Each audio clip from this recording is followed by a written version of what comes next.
Welcome to Let Me Fix This. Enjoy the video. In this video, I will compare the Subaru Roman 15 and the Defender. The Subaru Roman 15, known as the Crosstrek in some markets, offers a compact, efficient package. The Defender, however, is a rugged, premium off-roader. We'll explore their distinct purposes and capabilities. One is built for urban adventures and light trails, while the other conquers extreme terrain. Let's dive into what sets these two vehicles apart, from their engines to their interior comforts and overall value.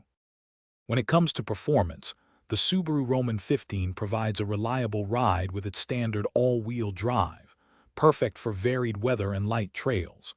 The Defender, on the other hand, boasts serious off-road prowess, with advanced terrain response systems and impressive ground clearance.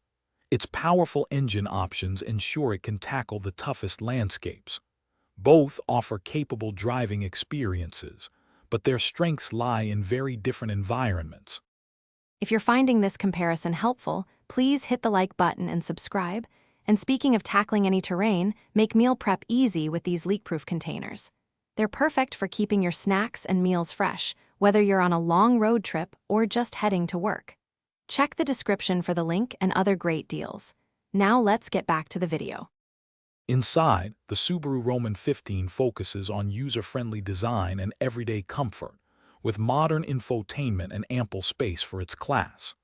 The Defender, however, presents a more robust and luxurious cabin, designed to withstand rugged use while providing high-end amenities. Its larger size translates to significantly more cargo space, making it ideal for bigger adventures or families. Both prioritize functionality, but with different levels of refinement and capacity. Considering price and value, the Subaru Roman 15 is a more budget-friendly option, offering excellent value for its features and reliability. Its fuel economy is also generally better, which can save you money over time. The Defender, conversely, comes with a significantly higher price tag, reflecting its premium status and advanced capabilities. While both hold their value well, the initial investment and running costs are quite different, catering to distinct financial considerations. Thanks for watching. If you found this helpful, don't forget to like and subscribe.